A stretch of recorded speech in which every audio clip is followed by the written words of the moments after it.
Hi students, welcome back to our channel Edge of Excellence in Commerce by Mansi Javeri. आज हम सीखने वाले हैं ड्यूअल इफेक्ट ऑफ ट्रांजैक्शन। मतलब कोई भी ट्रांजैक्शन आपको दिया है, आपको कैसे डिसाइड करना है कि इफेक्ट फर्स्ट इफेक्ट कौन सी होगी, सेकंड इफेक्ट कहाँ पे होगी, वो कैसे डिसाइड करना है। उसके लिए सिंपल सी चीजें हैं, वो मैं आपको पहले सिखाऊंगी। चलिए, तो यहाँ पे तीन चीजें आपको देखनी है। सबसे पहले पर्सनल अकाउंट है, अगर कोई भी पर्सन का नेम लिखा है, ठीक है, और अगर वो बेनिफिट रिसीवर है और या गिवर है, तो आपको कैसे यहाँ पे एंट्री करनी है वो देखेंगे पहले। तो जब भी पर्सन अकाउंट के लिए आप सोचोगे तो आपको दो चीजें सीखनी है कि क्या पर्सन बेनिफिट रिसीवर है। तो पहले ये सोचेंगे पर्सन इज बेनिफिट रिसीवर,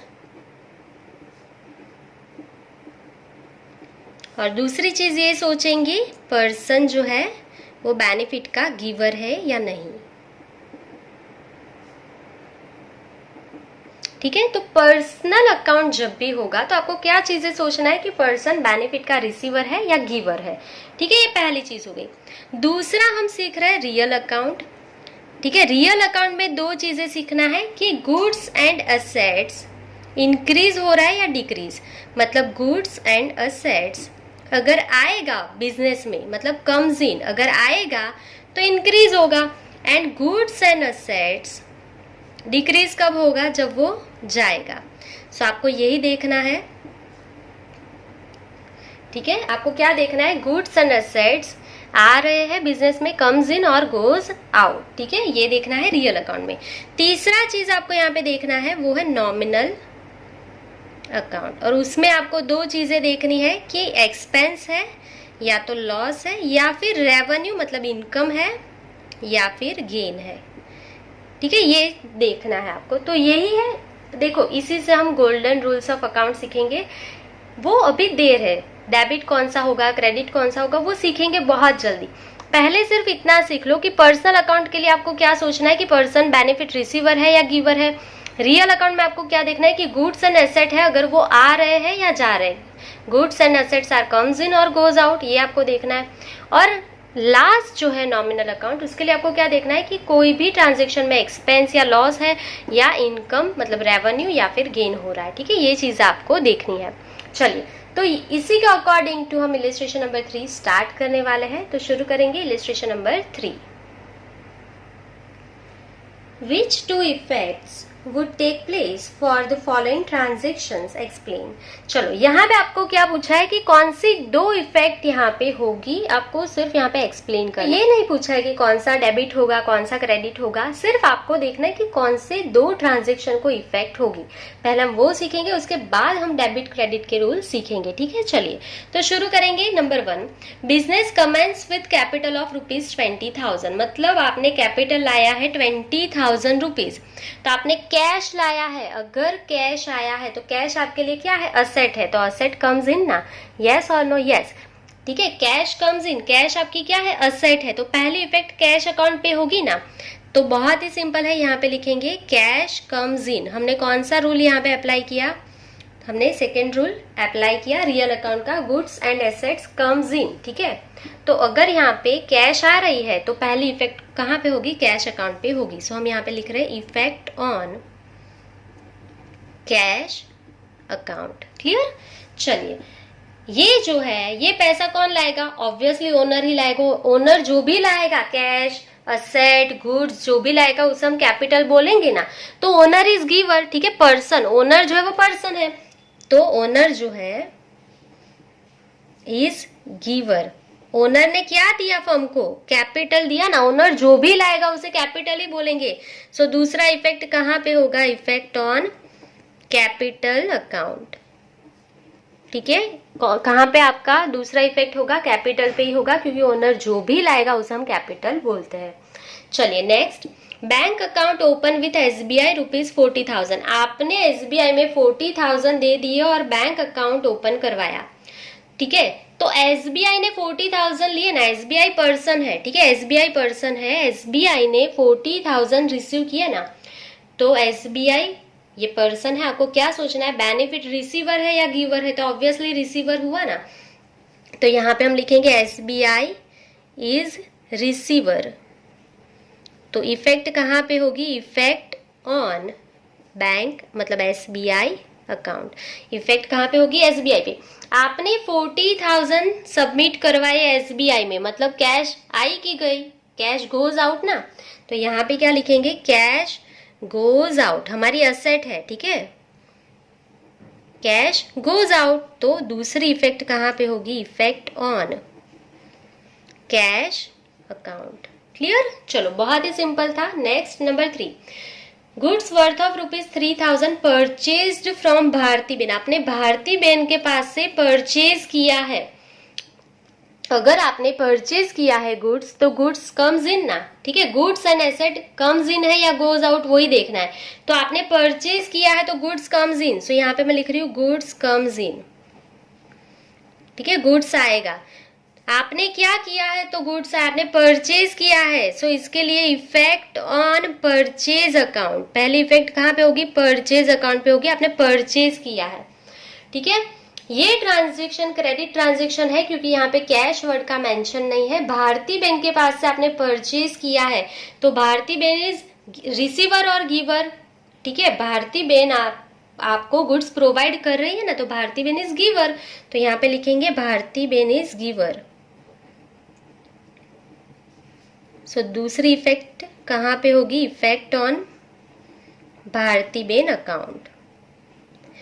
बहुत ही सिंपल है। अगर ट्रांजैक्शन क्रेडिट है ना, तो पर्सन का नेम जो है वो आएगा ही आएगा, ठीक है, उस पर एक इफेक्ट होती है, वहां पे कैश नहीं आता है। अगर कैश ट्रांजैक्शन है तो पर्सन का नेम नहीं आएगा, कैश वर्ड ही यूज होगा, ठीक है। चलिए next number 4, goods worth of ₹5,000 sold to Vipul. आपने सेल किया विपुल को, यहाँ पे भी कैश वर्ड का मेंशन नहीं है, सिर्फ नेम ऑफ पर्सन दिया है विपुल, तो विपुल तो आएगा ही आएगा। यहाँ पे विपुल जो है उसको आपने सेल किया है, तो विपुल इज रिसीवर और गिवर ऑफ बेनिफिट, तो आपने उसको सेल किया है तो वो गुड्स लेगा ना, तो Vipul is receiver of goods हुआ यहाँ पे। तो यहाँ पे हम लिखेंगे Vipul is receiver, Vipul is receiver. So therefore effect on Vipul account, तो यहाँ पे विपुल के अकाउंट पे एक इफेक्ट होगी। हमने सेल किया है तो गुड्स गोज आउट, ठीक है, तो गुड्स हमारी असेट है, गोज आउट होगा, सो गुड्स गोज आउट।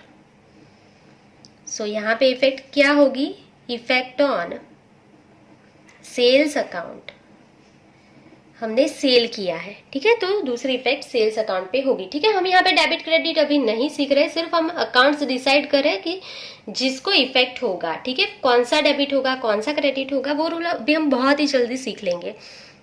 चलिए उसके बाद number 5, goods sold worth of ₹2,000 for cash. आपने सेल किया है कैश में, तो आपको पता है अगर आप सेल करोगे तो गुड्स गोज आउट, ठीक है, और कैश जो है अगर आपने सेल किया है कैश में तो ₹2,000 आएंगे ना, so cash comes in, cash हमारी एसेट है ना, कैश कम्स इन। सो यहाँ पे हम क्या लिखेंगे, इफेक्ट ऑन कैश अकाउंट। और दूसरी चीज, हमने ये जो ट्रांजेक्शन है वो क्या किया है, सेल का किया है, सो गुड्स गोज आउट, आपने सेल कर दिया तो गुड्स गोज आउट, मतलब आपने किया क्या है, एक्चुअल में सेल किया है, सो इफेक्ट ऑन सेल्स अकाउंट, ठीक है, सेल पे इफेक्ट होगा। Next, furniture purchased worth of ₹1,500। आपने फर्नीचर परचेज किया है तो asset comes in, furniture comes in, yes और नो, तो यस, तो यहाँ पे हम लिखेंगे असेट या फर्नीचर, जो भी लिखो, फर्नीचर कम्स इन। तो पहली इफेक्ट आएगी फर्नीचर पे, सो इफेक्ट ऑन फर्नीचर अकाउंट। ये ट्रांजैक्शन कैश का है कि क्रेडिट का डिसाइड करो, तो यहाँ पे ना ही कैश वर्ड मेंशन है ना ही किसी का नेम दिया है, तो ये ट्रांजैक्शन कैश का हो जाएगा। तो यहाँ पे आपको खुद से समझना पड़ेगा कि आपने 1,500 दे दिए, फर्नीचर परचेज किया और आपने 1,500 दे दिए, सो कैश गोज आउट, ये ट्रांजैक्शन कैश का होगा, ये आपको खुद से समझना पड़ेगा। सो इफेक्ट ऑन कैश अकाउंट। अगर आपको नहीं समझ में आया कि ये कैश ट्रांजैक्शन है तो दूसरी इफेक्ट आपको पता ही नहीं चलेगी, ठीक है। तो अच्छे से कैश एंड क्रेडिट ट्रांजैक्शन के रूल सीख लो, अभी तक नहीं लर्न किया तो पहले वो लर्न कर लो, मैंने वीडियो में एक्सप्लेन कर दिया है, प्रीवियस वीडियो में जाके देख लेना। चलिए नेक्स्ट, कमीशन पेड ₹200। कमीशन पे किया आपने 200, तो ये कैश ट्रांजेक्शन है क्योंकि पेड वर्ड का यूज है, आपका कैश डिक्रीज होगा ना कमीशन पे करने की वजह से, तो एक तो कैश गोज आउट हो जाएगा। कमीशन आपने पे किया तो इनकम या एक्सपेंस, तो आपको पता है आपने अगर कमीशन पे किया है तो आपके लिए एक्सपेंस है, तो लास्ट रूल नॉमिनल अकाउंट का एक्सपेंस है या लॉस है वो डिसाइड करो, या रेवेन्यू या गेन है वो डिसाइड करो। तो यहाँ पे कमीशन पे किया है तो commission is expense, commission is expense, so therefore effect on commission account. ठीक है, एक इफेक्ट कमीशन अकाउंट पे होगी। दूसरी चीज आपने पे कर दिया है तो कैश गोज आउट, ठीक है, आपका पैसा कम होगा। So effect on cash account, 200 rupees आपने पे किया, सो कैश अकाउंट पे इफेक्ट होगा। इजी था, चलिए आई गेस समझ में आ रहा है। कोई भी डाउट है तो कमेंट सेक्शन में कमेंट करते जाना। चलिए आगे बढ़ेंगे। Number 8, Vipul return goods worth of ₹200। विपुल को यहाँ पे आपने सेल किया था, उसमें से 200 का उसने किसी भी रीजन से रिटर्न कर दिया आपको। विपुल ने 200 का गुड्स रिटर्न कर दिया, तो गुड्स जो है वो रिटर्न हुआ। ठीक है, तो यहाँ पे हम लिखेंगे goods comes in, goods comes in. पर ये जो गुड्स है वो आपने सेल किया था, तो इसके लिए हम क्या बोलेंगे, sales return, effect on sales return account.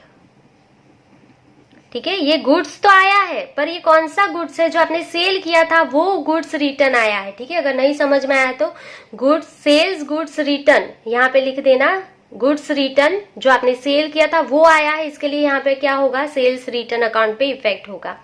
ये जो है वो किसने रिटर्न किया आपको, विपुल ने, तो विपुल इज रिसीवर और गिवर, तो विपुल ने आपको गुड्स रिटर्न किया तो विपुल गिवर है ना। सो यहाँ पे हम लिखेंगे विपुल इज गिवर, विपुल ने आपको रिटर्न कर दिया। So effect on Vipul account, विपुल ने आपको रिटर्न किया तो विपुल के अकाउंट पे ये इफेक्ट होगा। क्लियर, चलिए next, goods return worth of ₹150 to Bharti Ben. Bharti Ben के पास आपने परचेज किया था, उसको आपने रिटर्न कर दिया। ठीक है, तो गुड्स गोज आउट हो जाएगा, आपने गुड्स रिटर्न कर दिया। किसने लिया, भारती बहन ने ले लिया, आपने भारती बहन के पास परचेज किया था, आपने उसको रिटर्न कर लिया। सो भारती बेन इज रिसीवर और गिवर, तो भारती बेन आपका गुड्स ले रही है ना, तो receiver. So Bharti Ben is receiver, so effect होगी भारती बेन के अकाउंट पे, effect on Bharti Ben account. ठीक है, और आपने गुड्स रिटर्न कर दिया तो परचेज गुड्स रिटर्न हो जाएगा। ठीक है, सो परचेज्ड गुड्स गोज आउट, तो effect on purchase return account, purchase return account. हम सेल करते हैं और गुड्स वापस आ जाता है तो उसे हम सेल्स रिटर्न बोलते हैं। हम परचेज करते हैं और गुड्स को रिटर्न कर देते हैं तो उसे हम परचेज रिटर्न बोलते हैं। ठीक है, sales return and purchase return. चलिए next, check of ₹2850 issued to Bharti ben. हमने भारती बेन के पास से परचेज किया था ना, तो उनको पैसा दे दिया, जो भी हमें देना था उसका हमने चेक इश्यू कर दिया भारती बेन को।